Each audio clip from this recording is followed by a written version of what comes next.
What we're going to learn how to do today is how to spot a stroke in about a minute, to know what to do and what not to do.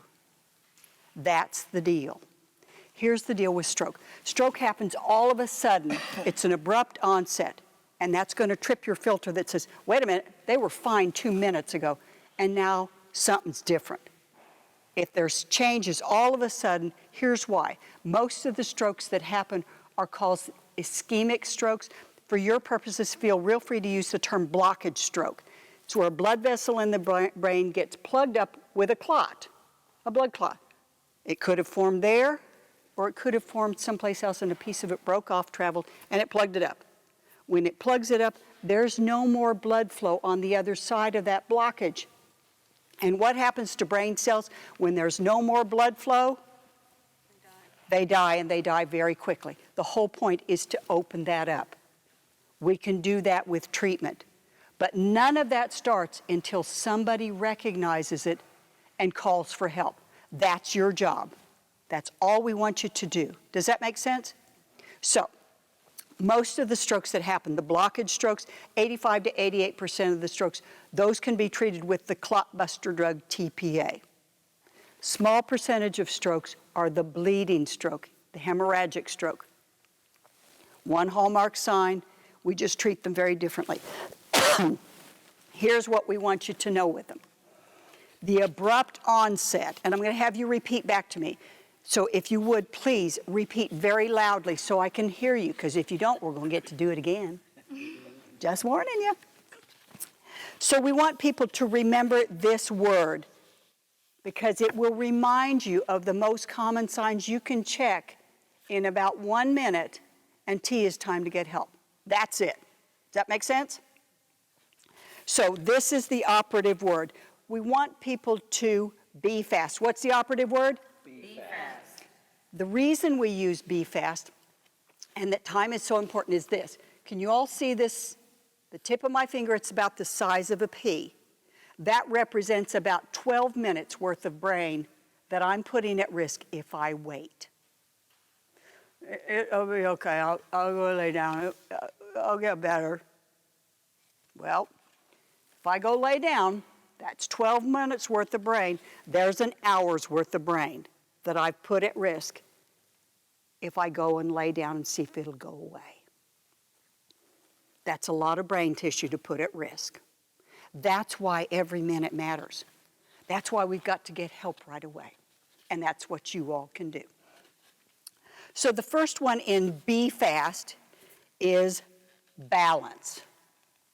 Sudden loss of balance, loss of coordination, grabbing onto the table where they're holding onto the table and the chair, that's called furniture surfing.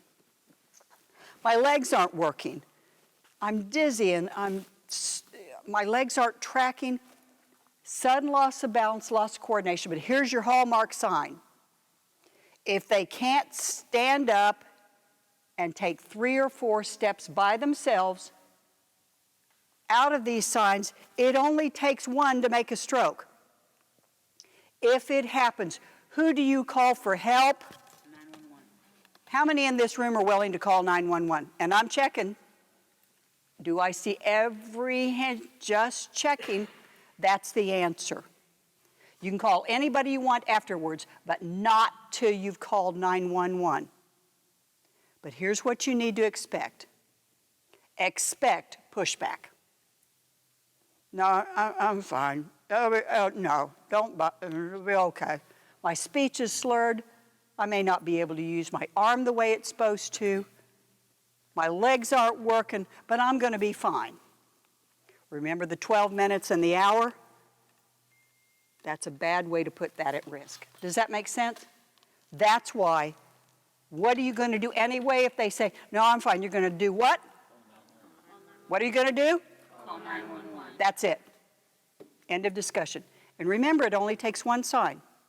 But let's say that one of your colleagues in the room is going, it's an abrupt change in this, man, he doesn't look right, it doesn't sound quite right. What's going on here? Let's say Jack. Jack, you okay? Well, Jack can walk over to your desk 3 or 4 steps and he's not wobbly, so that's not it.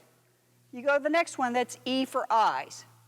sudden loss of vision, blurred vision, double vision, one or both eyes. I'm looking out at that pole, and part of the pole's not there. It's not black, and it doesn't hurt. It's just not there. One or both eyes. And it happened to one of the gentlemen this morning. And he said, "No, it's going to be okay. I was out of town. Nah, I'll be okay." And his buddy said, "Oh, no, you're not. No, it's okay." "No, you're not." Took him to the hospital, and sure enough, he was having a mini stroke. Technical term is transient ischemic attack. That's the accurate part. He had the stroke that didn't finish. Thankfully, his buddies didn't let him ignore it. He got the help he needed. Does that make sense? That's what you guys can do. So B stands for balance. E stands for Eyes. well, let's say that your buddy is okay with those two, but you're thinking something is not okay. This is the part you're going to teach, interactive. This is where we start fast. The F stands for face. You're looking for a facial droop. This is what it looks like. Can you see it? Here's how you check for it. This is the part everybody feels goofy, but they'll get over it. You ask them to show you their big teeth and point towards your face. And I can see every one of you in the room. Get busy. Get busy. Thank you. That's normal. You see it? Here's why you do that. If someone's having a possible stroke, their ability to process what you're telling them could suddenly sound very unfamiliar. I don't understand what you're saying. It could sound like you're speaking to me in Chinese, and I don't speak Chinese. I can't process the language. That's why you point to your face to see if they can mimic back to you. Do you see it? And the reason I had you do the big face, the big teeth, if I just said smile, you can't tell that. You do this, it retracts the ring muscle right around the lips, it forces this back, you can see the crooked smile.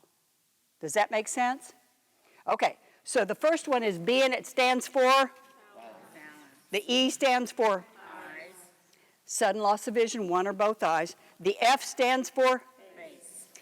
When you do this, every single time you do this, you ask them, if one of these happens, who do you call for help?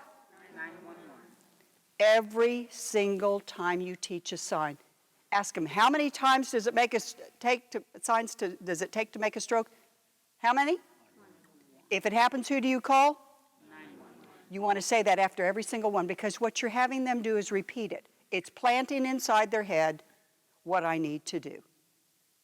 This is the repetition. That's how we all learn. Well, let's say the buddy in your department, something's not right, but I haven't figured out what it is yet. So you go on to the next one. That's A for arms. What you do is have them hold their arms straight out. It is now palms up. Don't let them rest on the rib cage or the table. Hold them all the way out. This is how you're going to teach it. It's palms up now. It used to be palms down. It's now palms up. You're looking for two things. What did you just see with mine? Turned over. What else did you see? Droop. This is the one-sided weakness. Be aware. If you get this, we had that with a gentleman who said, yeah, my arms are just fine. Does that look fine to you? No. He didn't recognize his hand wasn't, he couldn't control his hand. That's all part of the stroke. That's why you teach him to recognize it. You're the stroke hero, and you've created another stroke hero. Does that make sense? Okay. So if the arms won't go up evenly, how many of these signs does it take to make a stroke? One. If it happens, who do you call for help? Last one is S, and it's for speech. You've gotten through all these with your buddy in the office, but you haven't figured it out yet. So you go to the last one, and that's S, and it's for speech. You're listening for no speech. That's the first one that happened to us at our house. Nothing came out. But the two types of speech you're listening for, excuse me, slurry speech, y'all know what that sounds like. They might be good words, but they're slurring them because they're having trouble articulating, moving the muscles around the mouth to get them out right. Or garbled speech. The wrong words, I can't find the words, or they're all mixed up. Here's how you check it. Repeat after me. The sky is blue today. The sky is blue today. That's normal. He had speech, and it was normal speech. But if what comes back from me sounds like, I just today, and I may be looking at you like, what? I just told you. And it's just as garbled and slurred as can be. Remember, it may sound normal in my own hearing. That's all part of the stroke. If their speech is off, slurred, no words, or garbled, how many of these signs does it take to make a stroke? 1. If it happens, who do you call for help? 911. Period. Now, the last thing I would ask you to teach, excuse me, if you think it could possibly be a stroke, do not let anybody well-meaning, family or friends, give them aspirin. Aspirin is for a possible heart attack. There's 2 reasons aspirin's a bad idea for a possible stroke at the time of the stroke. What are they? What does aspirin do? It's an antiplatelet drug that makes your platelets, which, help to form clots. It makes them less slippery, less sticky, so they don't stick, like sticking to Velcro. They don't slip, they don't stick together as much, so they don't form as many clots for people who form too many clots. Remember the bleeding stroke? There's no way you can know by looking at them, is it the bleeding stroke or the blockage stroke? But now here's the bigger picture. Not only no aspirin, but whatever I happen to have in my purse, ibuprofen, Tylenol, because I'm scared, I'm anxious for my loved one. So, yeah, in my drawer here, I've got some Tylenol. That'll work. No aspirin, no ibuprofen, no Tylenol, no other medicine, but no sip of water, no sip of tea or coffee. Nothing goes in the mouth. Nothing. Because more than half the folks who have a stroke are going to have trouble swallowing. And there's no way you could know that as well. Does that make sense? So that's incredibly important. Let me tell you how important it is. When I teach the medics in Oklahoma City, this is about 3 years ago, one of their trainers said to me during this section of the class that I was teaching to them, it's a different class, but when we talked about this, he said, let me tell you how big a problem this is. He had just finished a month of dispatch duty, where people call in for a possible ambulance ride for their loved one. And he said, I just got off a month of taking these calls. And do you know that of all the calls he took for a possible stroke, over 75% of them had already given their loved one an aspirin before they called 911. There's that much confusion. So do you see why it's so important to include that at the end? You teach them, be fast. After each one, how many does it take to make a stroke? Just one. Who do you call? 911. And what's the last thing you make sure and tell them? Absolutely nothing goes in the mouth. Does that make sense? Yes. Okay, you ready for your quiz? Yes. No, nobody told me about a quiz. Okay. You can get your little magnet if you need to. Won't bother me one little bit. So we're going to walk through it. And this is how you're going to teach it. Fair enough? Okay. The B stands for? Balance. Sudden loss of balance, loss of coordination. What's the one hallmark sign if they can't stand up or walk by themselves? What is it? If they can't stand up or walk by themselves. Out of these, how many does it take to make a stroke? 1. If it happens, who do you call? 911. Okay. The E stands for? Eyes. Sudden loss of vision or double vision or blurred vision. Out of these signs, how many does it take to make a stroke? 1. If it happens, who do you call? 911. And this is where you're going to demonstrate back to me, starting with fast. The F stands for? Face. Show me normal, and make sure you point. Show me stroke in the face. There's a good one. What's your name? Dang, I just had to have stroke face. I'm always saying that I hate my smile because I notice in my pictures it does look like that, and it's been like that for years. And I said, I always look like I had a stroke. Well, one side of a crooked smile, if yours ever happened and it was different from what you had before, bingo, that's what you want to have help with right now. Does that make sense? And when you teach it, please feel free to pull down the corner of the mouth so they really do know what facial droop looks like. The A stands for show me normal. Remember, it's palms up. Don't let them rest on the rib cage. Show me stroke in the arms. Yeah, one go. Either or, because it's all about what part of the brain's being affected and what side. Great question. The last one is S, and it stands for? What are the two kinds of speech you're listening for? Slurred or garbled. What are they? Slurred or garbled. Out of these signs, how many does it take to make a stroke? One. If it happens, who do you call for help? 911. What's the one thing you don't let anybody give them by mouth? No aspirin. Nothing by mouth. Does that make sense? How long did that take you? About a minute and a half? That's it. When you call 911, what did you say, possible stroke? Yes, they're going to say, 911, what's the nature of your emergency? Use the word stroke. That's the perfect thing to do because it sets into motion all the emergency response you can need because it tells them everything has to happen very quickly. Because if you just said, well, you know, their speech sounds kind of funny, how urgent does that sound? What's the nature of your medical emergency? What do you say? Possible stroke. Possible stroke. What makes you think that? Walking funny or a slurred speech. All of a sudden. And remember to use the word sudden because that's the filter that's going to trip yours and say, ooh, maybe a possible stroke, and it's going to tell them the same thing. Does that make sense? Great question. Others? Do you help them sit down or lay Oh, good question.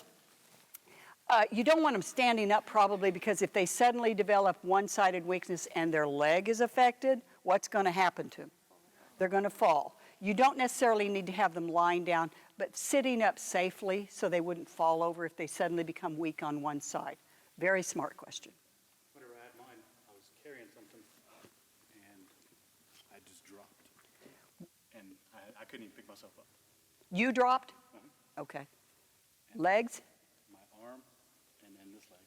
Okay. And I just could, I was carrying a teepee and walking, and just all of a sudden I just dropped. I couldn't even move it.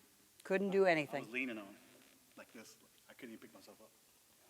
And did you hear that one word that he said that was your filter? All of a sudden. That's exactly it. And you don't look very old to me. So, we're not saying that. But remember, 20% nationally of all strokes now are aged 20 to 55. And in Oklahoma, it's probably even higher. We are not the healthiest state in the nation. So, when you think about who you want to teach in your departments, in your housing, wherever you guys go, please, please think about teaching your young ones. We teach this to kids as young as 3rd grade in the schools. They all get it. This is With mine, exactly. How old were you? 50. There you go. So whenever I had mine, nobody was there that knew. There was only 3 of us working. So one of the guys just picked me up, and I started feeling better, and I drove. I didn't even go back to the doctor until Wednesday. I had it on a Monday night. What would you tell them with your experience? What would you teach that I didn't know at the time and they didn't know? What would you do differently now? Get somebody that knows, has an idea what to watch for, maybe. So how are you going to get them to do that? Teach them. Got it. And would you let anybody drive? See, you didn't know. Yeah, I didn't know. I drove myself. When you share these stories, those are incredibly powerful teaching tools because you lived it, and they're going to listen to you in a way they probably wouldn't listen to anybody else because you lived it. Yeah, the next morning when I came to work, we had a meeting up here about some storage stuff, and I was writing. Whenever I took my stuff back to the office, man, she was looking at. She goes, "What is this?" I was slurring my. You I was couldn't writing. write. And then whenever she was talking to me, I was saying, What did she say? She didn't know. Do you see how far-reaching this is? Every place you can think of, if they don't have one of these badge cards, order enough so you can keep them with you to teach with you. The guys from fire service were talking about that a few minutes ago, and emergency management. Those opportunities, never waste them. New employees in enrollment, never waste them. Teach wherever you can go. Teach them be fast. Only takes one sign, nothing by mouth. And you call 911 first before you let them do anything else. Make sense? Other questions? Come on. How long have you been an RN? Oh.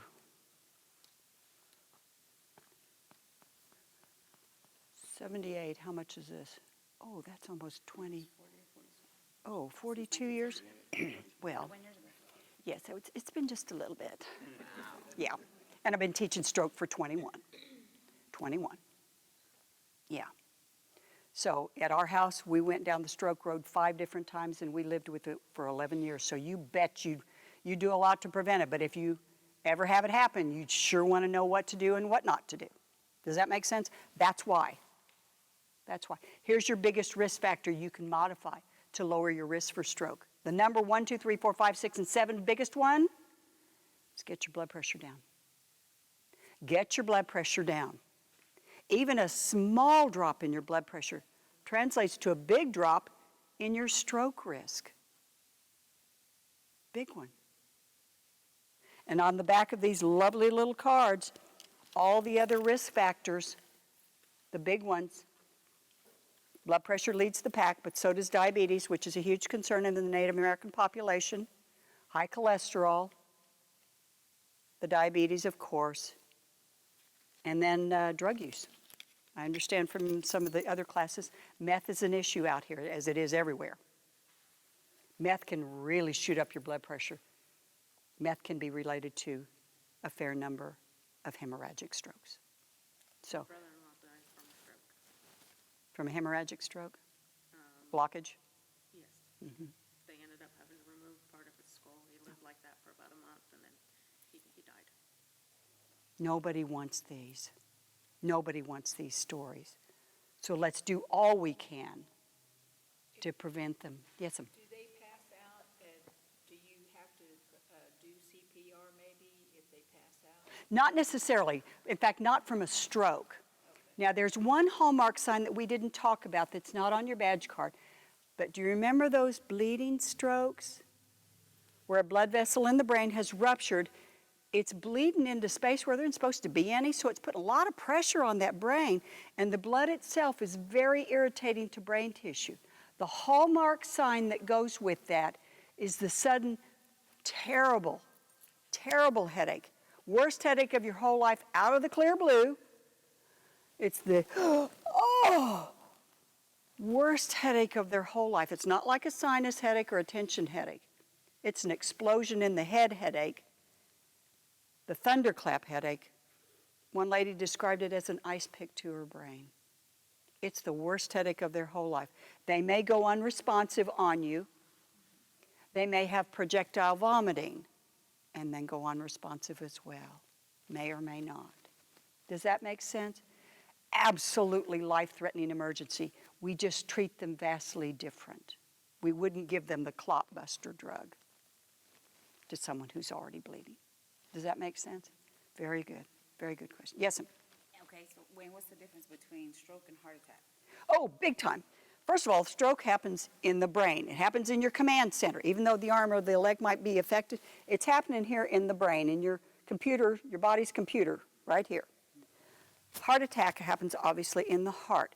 Classic signs and symptoms. You already know what the classic signs and symptoms of a stroke are. The classic signs of heart attack are chest pain. Oh, chest pain. It feels like an elephant is sitting on my chest. I can't really breathe very well. I have a lot of crushing, squeezing pain. The pain may go up into my jaw and down my left arm. Those are pretty classic. Women do tend to experience the signs of a heart attack a little bit differently, not always, but they have kind of a separate set that sometimes applies to women. Nausea. Oh, nausea and vomiting. A feeling of something terrible's happening, but I can't quite figure it out. Sweating profusely. And then those. Shortness of breath. So that's why knowing what they could be, absolute life-threatening, potentially life-threatening emergencies. Does that make sense? Mm-hmm. Great question. Other questions?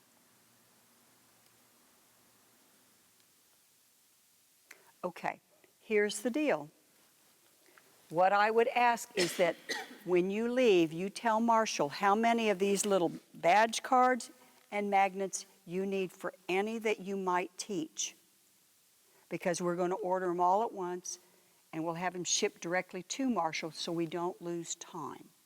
Does that make sense? Don't shortchange yourself. Think about how many people you can reach. Then Marshall's also going to send a survey out. Once you've done the teaching to your own colleagues, please do it as quickly as you can, as soon as you get the stuff. Because once you've done that, the survey will go out to people. It's real short and simple. It's, did you learn anything you can use? And it'll be worded real clearly so they can figure out what they learned. What'd you teach them? So they can help somebody, help themselves. Does that make sense? And then he will be able to share the results with us so we can talk about what you all have done. Nobody's doing this, not on this scale. You will be setting the bar. So don't shortchange yourself. There's too much at stake.